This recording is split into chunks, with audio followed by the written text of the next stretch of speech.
रात का सफर किसे पसंद नहीं है। रात का सफर हर किसी को पसंद आता है। सुमित ने भी रात को सफर करने का निर्णय किया। सुमित ने ट्रेन से घर वापसी का निर्णय लिया था, लेकिन सुमित के साथ ट्रेन में कुछ ऐसा होता है जिसके बाद से सुमित आज तक ट्रेन में नहीं बैठा है। सुमित दिल्ली में रहने वाला एक लड़का है जिसने बीए पास करने के बाद अपने चाचा की लड़की की शादी में गए हुए थे। शादी में से लौटते समय सुमित ने ट्रेन से वापसी का निर्णय किया, जबकि सुमित जब अपने चाचा की लड़की की शादी में गए थे तो उन्होंने बस का इस्तेमाल किया था। सुमित ने वापस लौटते समय ट्रेन का इस्तेमाल किया, लेकिन ट्रेन ने सुमित का कुछ ऐसा हाल बना दिया जिसके बाद सुमित को अपने घर लौटना काफी ज्यादा मुश्किल हो गया। चलिए करते हैं कहानी शुरू, उससे पहले चैनल का इंट्रो। नमस्कार दोस्तों, जय श्री राम, जय शंकर भगवान की। मेरा नाम है शंकर और मैं सुनाता हूं कहानियां सच्ची घटना पर आधारित। यह कहानी मुझे सुमित ने भेजी है, जिसके साथ यह हादसा हुआ।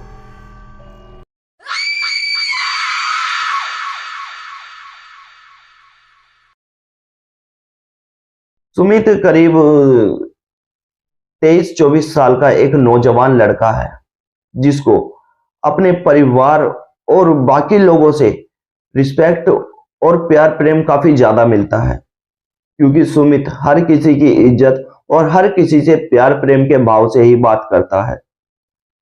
सुमित अपने चाचा की लड़की की शादी से वापस लौटते समय यूपी के मथुरा स्टेशन से ट्रेन पकड़ता है। ट्रेन करीब 8 साढ़े 8 बजे की थी। सुमित वहां टाइम से पहले ही पहुंच जाता है और ट्रेन पकड़ लेता है। सुमित ट्रेन पकड़ने के बाद अपनी बोगी में जाकर अपनी सीट पर बैठ जाता है। सीट रिजर्व थी, यानी कि जर्नल सीट। जर्नल सीट ऐसी होती है कि जिसपे आप वो सीट परमानेंट आपकी ही हो जाती है। आप उस पर लेट के भी जा सकते हैं और बैठ के भी जा सकते हैं, यानी कि एक पूरी सीट आपको दे दी जाती है और आप उस सीट पर सो सकते हैं। सफर काफी लंबा होता है, इसलिए लोग ज्यादातर रिजर्व ही बुक करते हैं। सुमित अपनी सीट पर जाकर बैठता है। सुमित का नेचर ऐसा था कि वह अपने आसपास के लोगों से जानकारी बढ़ाता था और अपने आसपास के लोगों से बातचीत करने में काफी ज्यादा अच्छा था। सुमित जिस सीट पर बैठा था उसी के सामने एक 60 से 65 साल की बूढ़ी दादी बैठी हुई थी। सुमित ने अपनी सीट पे जाते ही दादी के चरण स्पर्श किए, यानी कि पैर छुए, और दादी से बात करते हुए उनका नाम पूछा और अपना नाम बताया। दादी सुमित से काफी ज्यादा अच्छी बात कर रही थी और सुमित को काफी ज्यादा अच्छा रिस्पॉन्स मिला अपनी सीट के बाकी लोगों से भी। सुमित अपनी सीट पर लेट गया। लेटने के बाद सुमित अपना फोन निकालकर फोन चला रहा था और मोबाइल में वीडियोस देखते हुए किसी को मैसेज कर रहा था। शायद यह सुमित की गर्लफ्रेंड थी। सुमित को नहीं पता था कि यह ट्रेन का सफर उसे कितनी ज्यादा भारी पड़ने वाला है। और मैं ये जो भारी वर्ड यूज कर रहा हूं ना, ये तीसरी शक्ति के बारे में है। सुमित अपनी सीट पे लेटने के बाद नींद के झटके लेने लगता है। करीब 1-1:30 बजे का टाइम था जब सुमित नींद से उठ खड़ा होता है और वह वॉशरूम की तरफ जाता है। वॉशरूम की तरफ जाते ही वॉशरूम नॉक करने लगता है जैसे ही, तो वॉशरूम में कोई था। अंदर से आवाज आई कि प्लीज वेट, मैं अभी थोड़ी ही देर में बाहर आ रही हूँ। कोई लेडीज थी। सुमित बाहर ही खड़ा हो जाता है और जहां वॉशरूम होता है, ट्रेन का दरवाजा, मेन दरवाजा वहीं होता है। सुमित अपना फोन निकालता है और रात के व्यू की वीडियो बनाने लगता है। सुमित जब वीडियो बनाता है तो उसको सामने एक जंगल में, इतना भी जंगल नहीं था, एक जंगल में दुल्हन के जोड़े में एक लड़की दिखाई देती है, जिसको देखकर सुमित हाथ हिलाता है और वो भी सुमित को देखकर हाथ हिलाती है। सुमित को यह नहीं पता था कि यही हाथ हिलाना सुमित को कितना ज्यादा भारी पड़ेगा। थोड़ी देर तक सुमित वहीं खड़ा होता है, जिसके बाद वो लेडीज वॉशरूम से बाहर आ जाती है। सुमित वॉशरूम के अंदर जाता है और करीब 5 से 7 मिनट में सुमित भी वॉशरूम से बाहर आ जाता है। वॉशरूम से बाहर आते ही वॉशरूम के बाहर शीशा होता है, जहां पे हाथ धोने की व्यवस्था पहले से मौजूद थी। सुमित वहां खड़े होकर अच्छे से अपने हाथ धोता है और सुमित को नींद आ रही थी, इसलिए वह अपने मुंह पे भी पानी मारता है। सुमित जब पानी मारता है अपने मुंह पे और शीशे की ओर देखता है, तो उसे वही औरत शीशे के पीछे दिखाई देती है। कौन सी औरत? वो नहीं जो वॉशरूम में थी, बल्कि वो सुमित जिसकी वीडियो बना रहा था ट्रेन के अंदर से, जो ट्रेन के बाहर से सुमित को हाथ हिला रही थी। सुमित यह देखकर काफी घबरा जाता है, क्योंकि वो उसी दुल्हन के जोड़े में सुमित के जस्ट पीछे ही थी। सुमित दोबारा से पानी उठाता है और अपनी आंखों पे जोरों से मारता है और फिर एकदम से पीछे पलट के देखता है। अब सुमित को पीछे कुछ दिखाई नहीं दिया। सुमित सोचता है कि यह मेरा वहम है और मुझे नींद की झपकियों की वजह से यह सब महसूस हो रहा है। सुमित वापस अपनी सीट पे जाकर लेट जाता है और थोड़ी देर फोन चलाते हुए उसके ताऊ के लड़के का सुमित के पास फोन आता है। सुमित फोन उठाकर कहता है, हेलो। हाँ भाई बताओ, इतनी रात को कैसे याद किया? सुमित का भाई जिसका नाम आकाश था, वो उससे कहता है कि यार सुमित, मैंने शादी की फोटो नहीं खींची है, तो तू यार मेरे को क्या फोटो सेंड कर देगा? सुमित इसको कहता है कि हाँ हाँ, बस 5 मिनट रुको, मैं अभी तुम्हें सारी फोटो भेज देता हूँ। आकाश कहता है कि नहीं, सारी मत भेज, जिसमें मैं हूं ना जिन फोटो में, सिर्फ मेरी फोटो मुझे भेज दे। उसके कहने का मतलब था कि मैं अपने आप को देखना चाहता हूं। सुमित हंसते हुए उसको जवाब देता है कि चल कोई बात नहीं, मैं तेरी ही फोटो तुझे भेज देता हूं। सुमित अपना फोन ऑन करता है और गैलरी ओपन करता है। जिन जिन फोटो में उसका भाई आकाश था, वह सारी सिलेक्ट कर कर आकाश को सेंड कर देता है। आकाश को फोटो सेंड करने के बाद सुमित दोबारा गैलरी खोलता है और अपनी फोटोज देखने लगता है। सुमित जब फोटोज देखता है तो वो वीडियो भी ओपन कर देता है जो सुमित ने हाल ही में बनाई थी ट्रेन के अंदर से। सुमित जब वो वीडियो देखता है ना, तो उसके हाथ से फोन नीचे गिर जाता है, क्योंकि जब सुमित ने वीडियो बनाई थी तो उसे बाहर एक लड़की दिखी थी जिसने दुल्हन का जोड़ा पहने हुआ था, और सुमित ने उस लड़की की भी वीडियो बनाई थी। लेकिन जब सुमित उस वीडियो को देखता है ना, तो वो लड़की उस वीडियो में सुमित को दिखाई नहीं देती। सुमित हैरानी हो जाता है और एकदम से सुमित के हाथ से फोन नीचे गिर जाता है। सुमित दोबारा से अपना फोन उठाता है और दोबारा से उसी वीडियो को चालू कर कर देखता है। सुमित को दोबारा वह लड़की दिखाई नहीं देती। सुमित हड़बड़ी से उठता है और अपने बैग में से पानी की बोतल निकालकर 2 घूंट पानी पीता है। पानी पीने के बाद सुमित अपने सामने देखता है कि सब सोए हुए हैं। उसकी बोगी में जितने भी आदमी थे सब सोए हुए हैं, और सुमित उठकर खड़ा होता है और जैसे ही सामने देखता है ना, उसे वही लड़की जस्ट सामने खड़ी हुई दिखाई देती है टॉयलेट के पास। सुमित काफी ज्यादा डर जाता है और अपनी सीट पर वापस बैठ जाता है। लेकिन अभी सुमित का मन माना नहीं है। सुमित दोबारा से झांकता है और झांकने के बाद उसे दोबारा से वही लड़की दिखाई देती है। सुमित अपनी सीट पर वापस बैठ जाता है। सुमित के साथ यह हादसा हो रहा है, यह सिर्फ सुमित को ही पता है, क्योंकि बोगी में ज्यादातर आदमी सो रहे हैं और जो जाग रहे हैं वह सुमित से काफी ज्यादा दूर हैं। सुमित अब बताए भी तो बताए किसको, यहां सुमित किसी को भी नहीं जानता है। सुमित काफी ज्यादा हद तक डर चुका था और सुमित एकदम से अपनी बोगी में जो भी उसे दिखा उसे बताने की कोशिश करता है, तो उसके सीट के ऊपर एक उसी की हम उम्र का लड़का लेटा हुआ था। वह उसको हिलाकर जगाता है।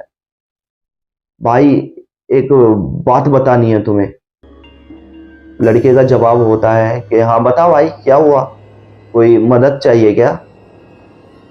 सुमित उसे बताता है कि भाई देख, सामने कोई दुल्हन के जोड़े में कोई लड़की खड़ी है क्या?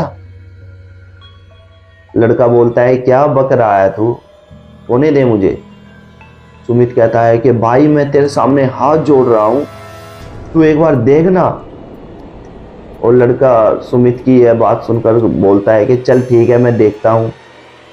वो झांकता है तो उसे कोई भी नहीं दिखाई देता। वो लड़का बोलता है कि कोई भी नहीं है यार, क्यों नींद खराब कर रहा है, चल तू भी सो जा, मुझे भी सोने दे। सुमित को उसकी बात सुनकर यकीन हो जाता है कि उसका ये सिर्फ मन का वहम है और बाकी कुछ भी नहीं है। सुमित वापस अपनी सीट पर लेट जाता है। सुमित की दोबारा हिम्मत नहीं है कि वो खड़ा होकर वॉशरूम भी चला जाए या फिर दोबारा वॉशरूम की तरफ देख भी ले। अब टाइम हो चुका है करीब 2 या 2:30 बजे का, क्योंकि सुमित वॉशरूम गया था 1 या 1:30 बजे। उसके बाद आया और ये जो इतना भी खेल था ना, वो आधे घंटे के अंदर खेल चुकी है। वो जो कोई भी है, पिशाच है, रक्त पिशाचनी है, भूत है, प्रेत है, कोई भी है, छल है, वो ये सारा खेल आधे घंटे के अंदर खेल चुकी है। सुमित अपनी सीट पर डरकर लेट जाता है, लेकिन सुमित को नींद नहीं आ रही। सुमित अपने कंबल के अंदर मन ही मन घबरा रहा है कि कहीं मेरे साथ दोबारा ये हादसा ना हो जाए। सुमित अपना मन बांधकर अपने मुंह पे कंबल डाल रखा है और कुछ भी हो जाए अपने मुंह पे से कंबल नहीं हटाएगा। सुमित ने यह अपने मन में सोच रखी है। जब सुमित ने मुझे ये बात बताई ना, तो उसने जब ये कंबल वाली बात मुझे बताई तो उसने कुछ इस तरीके से बताई कि शंकर भाई, मैंने कंबल अपने हाथों से अपने सर की तरफ इतनी जोरों से पकड़ रखा था ना कि कोई अगर जबरदस्ती भी मुझसे कंबल छीनने की कोशिश करता तो तब भी मुझसे कंबल छीन नहीं पाता, मेरे मुंह पे से कंबल नहीं उठा पाता। साथ ही के साथ उसने अपने पैरों के नीचे भी कंबल को दबा रखा था। अब अगला स्टेशन आया और ट्रेन करीब 5 से 7 मिनट के लिए वहां रुकने वाली थी। अनाउंसमेंट हुआ कि ट्रेन यहाँ 5 से 7 मिनट रुकेगी। काफी लोग जाग चुके थे, क्योंकि पानी, चाय और कुछ खाने पीने का सामान लेने के लिए लोग स्टेशन पर जाने वाले थे।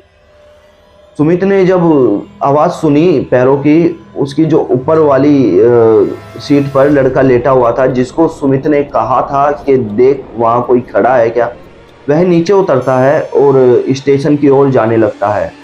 सुमित अपना कंबल थोड़ा सा हटाते हुए देखता है कि ट्रेन रुक चुकी है और लोग बाहर की ओर जा रहे हैं। सुमित फटाफट से खड़ा हो उठता है और स्टेशन पे उतर जाता है। सुमित वहां से एक कड़क चाय बनवाता है और थोड़ा खाने पीने का सामान लेकर, पानी की बोतल लेकर और वापस सीट पे आकर बैठ जाता है। सुमित के सामने जो दादी बैठी थी ना, वो कोई आम औरत नहीं थी। आगे पता चलेगा कहानी में कि वो कौन थी और सुमित को कैसे उसने मदद की और कैसे सुमित उनको, मतलब सुमित की वह मदद करेगी कैसे, आगे कहानी में आपको पता चलेगा। सुमित वापिस आके सीट पे बैठ जाता है और दादी उसे देखते ही समझ जाती है कि इसके साथ क्या हो रहा है। दादी सुमित से पूछती है कि बेटा ठीक हो। सुमित दादी को जवाब देता है कि हाँ दादी ठीक हूं। नहीं, ठीक हो ना? दादी ठीक हूं मैं, क्या हुआ? सुमित मन से सोच रहा है कि बूढ़ी औरत है, इसे क्या बताऊं कि मेरे साथ क्या हुआ है। हुआ नहीं है, होने वाला है। अभी तो कुछ हुआ ही नहीं है, अभी तो थोड़ा सा खेल ही खेला है, अभी खेल बाकी है। सुमित दादी से कहता है कि दादी कुछ नहीं हुआ, आप खामोखाई परेशान हो रही हो, मैं ठीक हूं। दादी उससे दोबारा पूछती है पक्का ठीक हो ना? कहता है कि हाँ दादी मैं ठीक हूं। ट्रेन की अनाउंसमेंट होती है कि ट्रेन चलने वाली है। वो जो लड़का ऊपर वाली सीट पे बैठा हुआ था ना, वो वापिस ट्रेन में आता है और ऊपर दोबारा बैठ जाता है।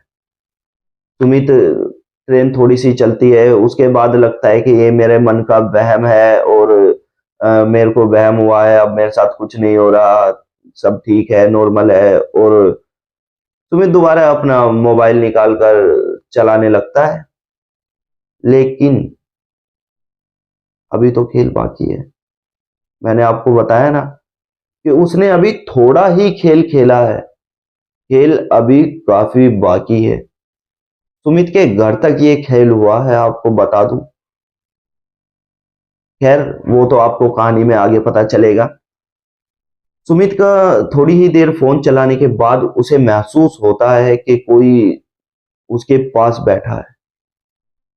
लेकिन सुमित की इतनी हिम्मत नहीं कि वह अपनी नजर फोन से हटाकर साइड में देख सके कि मेरे साथ कौन बैठा है। सुमित अपनी नजर फोन में ही गड़ाए हुए है और वह फोन से नजर नहीं हटा सकता। सुमित सोचता है कि मैं कैमरा ओपन करता हूं और कैमरे से थोड़ा सा मोबाइल टेढ़ा करके उधर झांक लूंगा। सुमित फटाफट से बैक करता है, कैमरा ओपन करता है और साइड में जब झांकता है ना, तो सुमित के हक्के बक्के छूट जाते हैं। एसी डिपार्टमेंट में सुमित को पसीना आने लगता है। सुमित की पूरी शर्ट पसीने से भीग जाती। सुमित अपना कैमरा ऑन करता है और थोड़े से फोन को टेढ़ा कर कर देखता है कि साइड में वही लड़की बैठी है और अब उस लड़की का चेहरा काफी ज्यादा जला हुआ है और घाव है, आंखें काली हैं, पूरी आंख काली है और काफी हद तक उसका फेस ऐसा था जैसे कि सुमित के पास भूत है। सुमित यह देखकर काफी ज्यादा डर जाता है और तेज से चीखता है। हाँ, तेज से चीखता है। इतने में ही बोगी में दो चार आदमी थे जो कच्ची नींद में थे, वह उठ खड़े होते हैं। अरे क्यों चीख रहा है, आराम से सो जा, सोने दे। लेकिन जो सामने सीट पर दादी थी ना, वह सुमित को देखकर समझ जाती है कि यह क्यों चीखा है। अब आपको दादी के बारे में बताता हूं। दादी दिल्ली की ही रहने वाली थी और यूपी में उनकी मायका था। अपने मायके से काफी ज्यादा आना जाना था दादी का और दादी ने इस ट्रेन में काफी ज्यादा सफर किया था और दादी को इस ट्रेन के बारे में काफी ज्यादा पता था, क्योंकि यह सुमित के ही साथ नहीं बाकी काफी लोगों के साथ हो चुका है और दादी बाकी लोगों को भी देख चुकी है। दादी सुमित को दोबारा से पूछती है, बेटा ठीक हो? सुमित का दोबारा वही जवाब था, दादी ठीक हूं। इस बार सुमित हड़बड़ाते हुए कांपते हुए कहता है, दादी ठीक हूं। दादी उससे पूछती है कि बेटा सच बताओ मुझे, तुम ठीक हो? दादी के इतनी बार पूछने के बाद वह दादी को सच बता देता है कि दादी मेरे साथ ऐसे ऐसे हो रहा है, मैं वॉशरूम गया था, मैंने वीडियो बनाई और बाहर एक साड़ी दुल्हन के जोड़े में एक लड़की थी, वो मेरे को देख के हाथ हिला रही थी। मैंने भी उसे देख के हाथ हिला दिया और मेरे को ऐसे ऐसे दिखाई दे रहा है। हड़बड़ी में सुमित सब कुछ दादी को बता देता है। दादी सुमित को बताती है कि ये वही लड़की है। दादी कौन सी लड़की, आप किसकी बात कर रहे हो, मेरे को पूरी बात बताओ दादी। दादी वह अपनी सीट से उठ खड़ा हो दादी के पास जाकर बैठ जाता है। दादी उसे बताती है कि यह इस ट्रेन में आज से नहीं हो रहा, इस ट्रेन में यह कारनामा करीब 9 सालों से रिपीट हो रहा है। जिस सीट पे तुम बैठे हो ना, सीट नंबर 38, जो भी इस सीट पर बैठता है उसी के साथ यह हादसा होता है। सुमित अपनी सीट को देखकर काफी ज्यादा घबरा जाता है, क्योंकि सुमित एक तो उस सीट पर बैठा था, दूसरा सुमित ने उस लड़की को देखकर हाथ हिलाया था। सुमित दादी से बोलता है कि दादी अब मैं क्या करूं दादी, तो कुछ उपाय बताओ दादी। दादी कहती है कि डरने की जरूरत नहीं है, वह तुम्हें नुकसान नहीं पहुंचाएगी, वो सिर्फ तुम्हें डरा ही सकती है। जब तक तुम अपने मन में भगवान को याद करते रहोगे ना, वो तुम्हारा बाल भी बांका नहीं कर सकती। सुमित अपने मन ही मन में राम का नाम लेने लगता है। दादी कहती है कि तुम्हें हनुमान चालीसा आती है। सुमित मना कर देता है कि मुझे हनुमान चालीसा नहीं आती। हनुमान चालीसा मैं तो ये कहता हूं कि हर किसी को आनी चाहिए। जरूरी नहीं कि जब तुम्हारा सामना तीसरी शक्ति से, आत्मा से या फिर किसी भूत प्रेत से हो जब ही तुम्हारे काम आएगी, नहीं, यह तुम्हारे काम हर जगह आएगी। जहां तुम्हें डर लग रहा हो, जहां तुम्हें टेंशन हो रही हो, जहां तुम परेशान हो, जहां तुम्हारा सबने साथ छोड़ दिया है, पैसों की तंगी है, बिजनेस में लॉस है या फिर कुछ भी, आप एक बार हनुमान चालीसा मन में करके देखो, आपके दुख हर लिए जाएंगे, आपके दुख खत्म हो जाएंगे। दादी कहती है कि अपने फोन में हनुमान चालीसा चला लो। सुमित दादी की बात समझ जाता है और फोन में हनुमान चालीसा चला लेता है। उसका सफर ठीक से गुजर जाता है। हनुमान चालीसा चलाने के बाद सुमित डरता डरता काफी देर तक सुनता है। रिपीट हनुमान चालीसा खत्म होते ही रिपीट, खत्म होते ही रिपीट, खत्म होते ही रिपीट। वह करीब 1 से 1.5 घंटे तक यह करता है। उसके बाद पता नहीं सुमित को कि सुमित की आंख कब लग जाती है।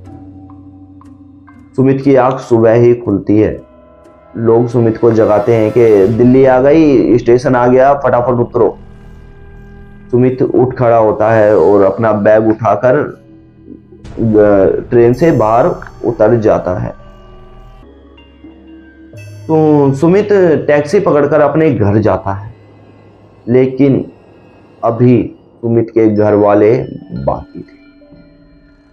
खैर, इसके लिए मुझे एक और भाग बनाना पड़ेगा क्योंकि काफी ज्यादा लंबी हो गई है कहानी। तो जल्दी ही आपको इसका दूसरा भाग भी मिलेगा। जब तक के लिए जय श्री राम, जय हनुमान। हमारे चैनल को अगर आप नए हैं तो सब्सक्राइब कर लीजिए, साथ ही बेल आइकन को प्रेस कर लीजिए। नीचे काफ़ी ज़्यादा बटन हैं, आपको जो अच्छा लगे वही दबा दीजिए। आपका प्यार हमारे साथ यूं ही बना रहे और आप पर भगवान यूं ही कृपा करते रहे। मैं तीसरी शक्तियों का जिक्र यूं ही नहीं करता हूँ, मैंने खुद उन्हें महसूस किया है, खुद उनके बारे में जाना है, सोचा है, समझा है। आगे तक के लिए नमस्कार। जल्दी ही हम मिलेंगे आपसे सुमित के अगले भाग में।